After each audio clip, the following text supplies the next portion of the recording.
ఎందుకయ్యా ఈ పోరాటం? ఒక రాజకీయ నాయకుడు మర్యాద లేకుండా నేను ఏదో అనరాని మాట అన్నానని 18 రోజులు జైలుకి పంపించారే. ఏం గవర్నమెంట్ నడుపుతున్నారు మీరు?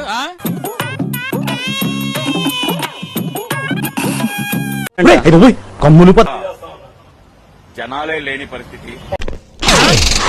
జనమేరి ఎవడొస్తాడో ఎవడంటాడు అంతేనంటావా? ఎక్కడికి వెళ్తే అక్కడ లక్షలాది వేలాది మంది జనం వచ్చేటటువంటి ఒక అద్భుతమైన అపూర్వమైన ప్రజాదరణ కలిగినటువంటి వ్యక్తి వాళ్ళ అటు చూడు బే. అంబటిని సొంత పార్టీ నాయకులే కాదు, సొంత పార్టీ కార్యకర్తలు కూడా పట్టించుకోవట్లేదంటారు. తప్పు మీది కాదయ్యా, మీ నాయకుడు పెరుమాళ్ళది. నెలకి 2 సార్లు ఈ పోరాటం చేశాం ఆ పోరాటం చేశామని అంటూ మీ నాయకుడు పెరుమాళ్ళు జైలుకు వస్తూ పోతూనే ఉన్నాడు. కానీ ఒక్కసారి కూడా గెలిచి సీఎం గది మీద కూర్చోనేలేదు. వాడు సీఎం ఎన్నడూ అవడం. కేవలం 12 గంటల నిరాహార దీక్ష. జగన్మోహన్ రెడ్డి అనే అనుగ్రహం కలుగుతుందని అంబటి రాంబాబు గట్టిగా అనుకుంటున్నాడు. 2 నెలల తర్వాత ఇప్పుడు దీక్ష చేస్తున్నాడంటే జగన్మోహన్ రెడ్డి అనుగ్రహం ఇది. మనకి రాజకీయాలే రావు. ఎందుకు సార్ మీకు రాత్రులు పట్టు పంచికి ఆశపడితే చివరి గోచిగుడ్డ కూడా మిగలదు. జీవితాంతం ప్రతిపక్షమే. కాస్త జాగ్రత్త నడుచుకోండి. 12 గంటల నిరసన వల్ల నాకేమీ ఆరోగ్యం చెడిపోదు, నాకేమీ ప్రమాదం రాదు. ఎందుకు ఇడ్లీ ప్యాకెట్లు 2 కాసి పెట్టుకుని ఎవరు తీసిరా పెట్టినా ఇదయ్యా మీ అసలు రూపం. అవునరా. కానీ నిరసన ద్వారా శాంతియుతంగా ప్రభుత్వాన్ని పోలీసు యంత్రాంగాన్ని సున్నితంగా హెచ్చరించాలనే ఉద్దేశంతో నాందే పద్ధతుల్లో 12 గంటల నిరాహార దీక్ష చేశానని మనం చేస్తాం. గాంధీ గారు బతుకునుండే చేతిలో కర్రొచ్చి కొట్టివారు. ఇది ప్రారంభం మాత్రమే, గుర్తుపెట్టుకోండి. ఎట్టి పరిస్థితుల్లోనూ జరిగిన అన్యాయం న్యాయం వైపు నడిచేంత వరకు ఇది వర్కౌట్ అవ్వలేదు కానీ వేరే ఏదైనా ట్రై చేయరా? అంత సడన్ గా అడిగితే చెప్తారండి. ఇది చెప్పడానికి చాలా ఆలోచించారు. ఈ అందరి సహకారంతో వదిలిపెట్టే ప్రశ్నే లేదని ఈ సందర్భంగా నేను చెప్పదలుచుకో. ఏం చేస్తావరా? చంపుతావా? నరుకుతావా? ఏం చేస్తావరా? నేను ఏమడుగుతున్నాను? నీ వాదటి బామ్మది.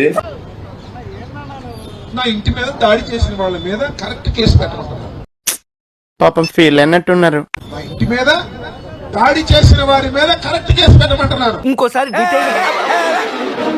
ఏదైనా ఒక విషయం సగం వింటానికే చిరాకు నాకు. రెండోసారి కూడా వినాలా? వాళ్ళు అనరాని మాటలు కోకొల్లలుగా అన్నారు. నా ఇంటి మీదకి వచ్చి భార్య పిల్లల్ని బూతులు తిట్టారు. అటు చూడు. ముఖ్యమంత్రిని కూడా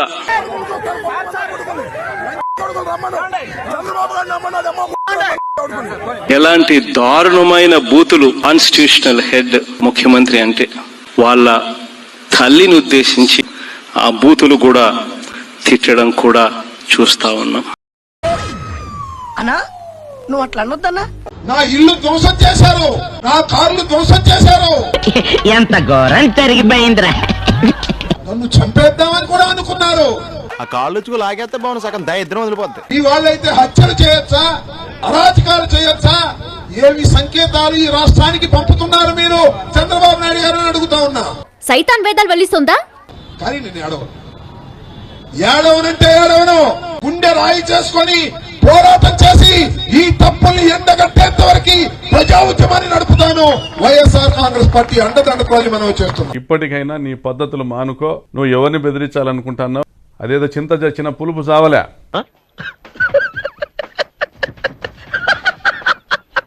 వైఎస్ఆర్ కాంగ్రెస్ పార్టీ అండే కాదు. ఇవాళ జడా శ్రావణ్ కుమార్ గారు మన ఊర్లో ఆడికంటే పెద్ద యదవ పొరంపోకు ఎవరున్నారు? మా పార్టీకి ఏం సంబంధం లేదు. ఒక విధంగా చెప్పాలంటే 5 సంవత్సరాలు మా పార్టీ మీద తీవ్రమైన విమర్శలు చేసినటువంటి వ్యక్తి. అదంతా అప్పుడండి. ఇప్పుడు నేను మారిపోయానండి. జరిగింది అన్యాయం అని చెప్పి రాజమండ్రి సెంట్రల్ జైలుకి వచ్చి పలకరించాను. 2 పందులు ఒకటైనా ఇవాళ నేను కబురు చేస్తే వచ్చి ఇది మీ సమస్య కాదు, ఇది ప్రజల సమస్య మీద మీరు పోరాటం చేస్తున్నారని నాకు మద్దతుగా పలికారు. ఎందుకు వచ్చారు? మావుడు పార్టీ ఉందని పిలిస్తే వచ్చావన్నా? చిచ్చి అర్థమైందిలే.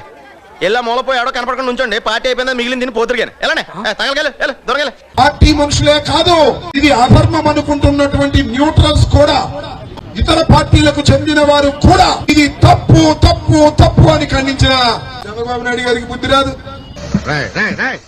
చెప్తుంటే వెళ్ళిపోతున్నావేంట్రా? వినేవాళ్ళు ఉంటే కూర్చోబెట్టి నువ్వు వెనకదైనా చెప్తావు. నువ్వు మంచోడు అంటే నమ్మేస్తా అనుకుంటున్నావా?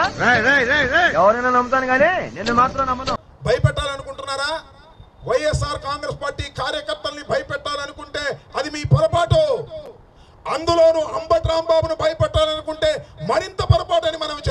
బెదిరించేటట్ల మాటలు ఇంకోటి మాటలు మాట్లాడితే ఎవరు బెదిరే వాళ్ళు ఎవరు లేరు.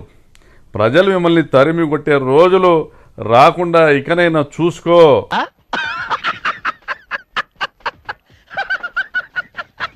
దీనికి ధైర్యంగా ఎదుర్కొనేటటువంటి శక్తి మాకు రాజశేఖర రెడ్డి గారి దగ్గర నుంచి వచ్చింది, ఇప్పుడు జగన్మోహన్ రెడ్డి గారి దగ్గర నుంచి వచ్చింది. బాప్ 1 నంబరి బేటా 10 నంబరి. వదిలిపెట్టనంటే వదిలిపెట్టను, నేను గుర్తుపెట్టుకోమని మనవి చేస్తున్నా. ఈ ఫీల్ టవర్ అంత పెరిగాడు, ఇంత బ్రెయిన్ కూడా లేదు, బాడీ పెరిగిందే గాని లోపలేం లేదు. డొల్లా చూద్దాంలే. చూడటం కాదండి, మీరు చెయ్యాలంతే. సరే మీరు ట్రై చేస్తారన్నారంటే అది ఓకే అయిపోయినట్టు.